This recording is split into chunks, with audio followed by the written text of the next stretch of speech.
नमस्कार, आप देख रहे हैं वीके न्यूज और मैं हूं आपके साथ मयंक गौड़। ईरान और पाकिस्तान का तनाव थमने का नाम नहीं ले रहा है। दोनों देशों ने एक दूसरे के क्षेत्रों में एयर स्ट्राइक की, जिसके बाद से इस तनाव ने तूल पकड़ लिया है। लेकिन एक बार फिर से ईरान ने ऐसी हरकत कर दी है जिससे दोनों देशों के बीच तनाव बढ़ गया है, और ऐसा बढ़ गया है कि दो कट्टर मुस्लिम देश जो इजराइल हमास युद्ध में एक समय में एक सुर में हमास का साथ दे रहे थे, वो अब युद्ध के मुहाने पर खड़े हैं। क्या किया ईरान ने ऐसा, वो आपको बताएंगे, लेकिन उससे पहले आपको बता दें कि ये विवाद आखिर है क्या। दरअसल पाकिस्तान जो है वो ईरान से 900 किलोमीटर की सीमा साझा करता है। ये वो इलाका आप देख सकते हैं कि ये ईरान है और ये पाकिस्तान है।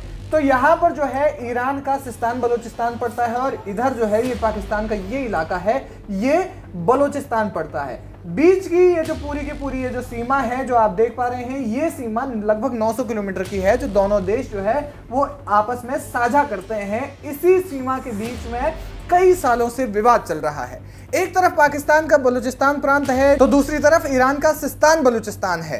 दोनों देशों ने सीमा पर अशांत बलूच क्षेत्र में एक लंबे समय तक आतंकवादियों से लड़ाई लड़ी है। यानी कि इनके बीच में हमलों की जो कहानी है वो पुरानी है, कोई नई नहीं है कि दोनों देश ईरान और पाकिस्तान से मिल करके ये जो विवादित क्षेत्र है इस पर हमला अक्सर करते रहते हैं। दोनों का दुश्मन बताया जाता है कि एक जैसा है, जो अलगाववाद की भावना रखता है। सीमा पर रहने वाले बलूच लोगों ने लंबे समय से स्वतंत्रता के लिए उग्र प्रदर्शन किया है। इसीलिए ये जो बलूचिस्तान इलाका है, पाकिस्तान के बलूचिस्तान की हम बात कर रहे हैं, वो इलाका एक लंबे समय से अशांत रहा है, और बहुत समय तक इसने जो है पाकिस्तान से आज़ाद होने की मांग भी की है। उन्होंने हमेशा पाकिस्तान और ईरान से नाराजगी जताई है। इस कारण ये इलाका विद्रोही शक्तियों का अड्डा बना हुआ है। ये सीमा के दोनों ओर बराबर प्रभाव डालती है। कुछ वर्षों में सीमा घातक झड़पें लगातार हो रही हैं। ऐसे में ये विवाद हाल फिलहाल के कुछ समय से कुछ ज्यादा ही बढ़ गया है। ईरान ने पाकिस्तान पर सीमा पार हमलों के लिए जिम्मेदार जैश अल अदल जैसे आतंकवादी समूहों को पनाह और समर्थन देने का आरोप लगाया है।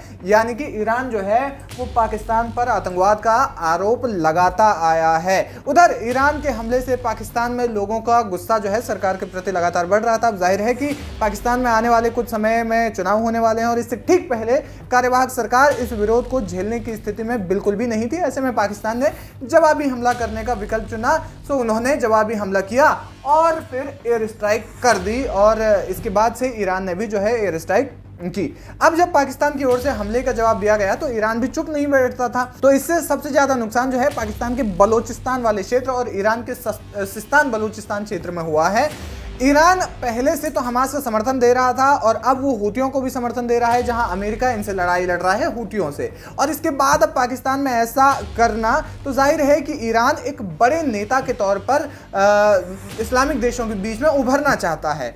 अब ईरान की ओर से जो ताज़ा कार्रवाई की गई है उसमें पाकिस्तान के 9 नागरिकों को गोली मारकर हत्या कर दी गई है। जबकि पहले से ये तनाव आतंकवादियों के खात्मे की बात से भले ही शुरू हुआ था, लेकिन अब इसकी जद में आम लोग भी आ गए हैं। इस घटना की जो जानकारी है वो सबसे पहले पाकिस्तान के राजदूत जो है, जो ईरान में है, वो उन्होंने इस घटना की जो है जानकारी दी है। सोशल मीडिया प्लेटफॉर्म एक्स पर इन्होंने इसकी जानकारी दी, और उन्होंने लिखा, सरवन में 9 पाकिस्तानियों की भयावह हत्या से गहरा सदमा पहुंचा है। दूतावास जो है वो शोक संतप्त परिवारों को पूरा समर्थन देगा। वकील जाहिदान पहले से ही घटनास्थल और अस्पताल जा रहे हैं, ऐसे जहां घायलों का इलाज चल रहा है। हमने मामले में पूरा सहयोग देने का आह्वान किया है। इसके बाद इस मामले में पाकिस्तानी विदेश मंत्रालय की प्रवक्ता मुमताज जहरा बलोच का भी बयान सामने आया। उन्होंने कहा, हमला काफी विभत्स था, इस घटना की कड़ी निंदा करते हैं। मामले को लेकर हम ईरानी अधिकारियों के संपर्क में हैं, और हमले की तुरंत जांच और इसमें शामिल लोगों को पकड़ने पर जोर दिया जा रहा है। हालांकि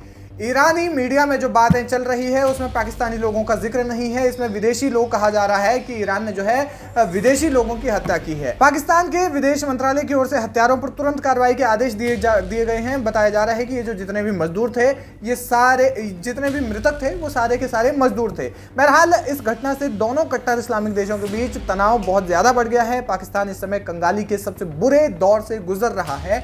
ऐसे में वो युद्ध लड़ने की स्थिति में बिल्कुल भी नहीं है, और इसका फायदा ईरान उठा सकता है। अब देखना ये होगा कि दोनों देशों के बीच ये जो तनाव है वो किस ओर रुख करता है, क्योंकि जिस तरीके से ये विवादित सीमा क्षेत्र में और भी ज्यादा विवाद बढ़ गया है, इससे बलूचिस्तान, जो पाकिस्तान का जो बलूचिस्तान है, वहां पर जो आम लोग हैं वो जाहिर तौर पर प्रदर्शन करेंगे। इससे पहले भी बलूचिस्तान वाले जो क्षेत्र में है वो जो है भुखमरी को लेकर के, क्योंकि वहां पर आटे का भाव जो है बहुत महंगा हो गया है, फिर जो रोजमर्रा की जो खाने की चीजें हैं उनका भाव जो है बहुत महंगा हो गया था, और इसी से लड़ने के लिए उन्होंने प्रदर्शन भी किया था जिसमें 1000 से ज्यादा लोग सड़कों पर उतर गए थे। और अब ऐसे में लगभग इस एरिया में इस तरीके की घटना होना और विवादित सीमा क्षेत्र में पाकिस्तान पर जो ईरान की ओर से कार्रवाई की जा रही है, तो पाकिस्तान जो है इस वक्त युद्ध तो शायद नहीं करेगा, क्योंकि अगर युद्ध करता है तो और भी ज्यादा कंगाल हो जाएगा, और ऐसा कंगाल कि शायद ये उससे कभी उभर भी नहीं पाएगा। बहरहाल इस घटना पर ये जो कुछ भी चल रहा है उस पर आपकी क्या कुछ राय है, हमें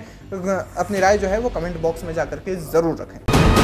वीके न्यूज, राष्ट्र के नाम।